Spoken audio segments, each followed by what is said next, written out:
Praise the lord. దేవుని నామానికి మహిమ కలుగును గాక. మన ప్రభువును ప్రియరక్షకుడైన యేసుక్రీస్తు వారి నామం పేరట ఈ యొక్క వీడియో చూస్తున్న ప్రతి ఒక్కరికి కూడా నా హృదయపూర్వక వందనాలు తెలియజేస్తూ ఉన్నాను. అందరూ బాగున్నారు కదండి. ప్రతిరోజులాగానే ఈ దినం కూడా ఒక వాక్యం ద్వారా మీతో మాట్లాడదలుచున్నాను.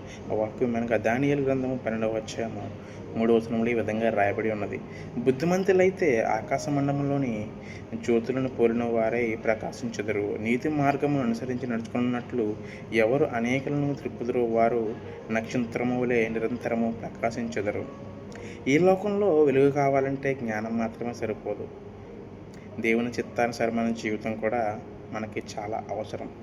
అయితే దేవుని వాక్యాన్ని ప్రేమించి దాన్ని తమ జీవితంలో ఎవరైతే తూచా తప్పకుండా పాటిస్తారో వారు వెలుగు మార్గంలో నడుస్తూ ఉంటారు. వారు దేవుని దృష్టిలో అమూల్యంగా ఉంటారు. వారి జీవితంలో చీకటి అస్సలు ఉండదు.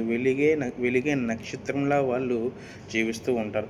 వాళ్ళు అనేక మందికి మార్గదర్శకంగా జీవిస్తూ ఉంటారు. అయితే మన మాటలు, మన ప్రవర్తన, మన సాక్ష్యం ద్వారా ఒక ఆత్మ అయిన క్రీస్తు వైపు నడిపించగలిగితే అది దేవునికి ఎంతో ప్రీతికరమైనది.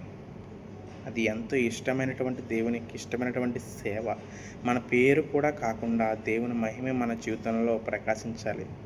అప్పుడు మన ప్రభావం ఈ భూమి పైన కాక ఇతరులపై కూడా ఉంటుంది. ఎందుకంటే మనము నీతిగా జీవిస్తే తనని ఎంత నీతిగా జీవిస్తున్నాడని చూసి దేవుడు మనల్ని ఆశీర్వదించడం చూసి వారు కూడా మారే అవకాశం ఉంటుంది. అందుకే ఒకవేళ నువ్వు వెలుగుగా ఉంటే చీకట్లో ఉన్నవాడికి నువ్వు మార్గంగా ఉంటావు.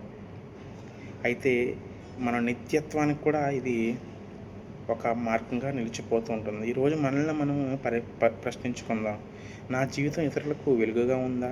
నేను ప్రకాశించే ఒక వెలుగుగా ఉండి ఇతరులను నా వైపు ఆకర్షిస్తున్నానా అని ఒకసారి మనం ఆలోచించేసినట్లయితే మన జీవితాలు చీకటిలో ఉన్నాయి. ఆ చీకటి నుంచి వెలుగు రావాలంటే మనం దేవుని యొక్క సన్నిధిలోకి రావాలి, ఉపదేశంలోకి రావాలి, వాక్యం కదా కట్టబడాలి. మరి మనల్ని మనమే సరి చేసుకుందామా? అట్టి కృపాదైన దేవుడు మనందరికీ దయచేయును గాక. ఆమేన్.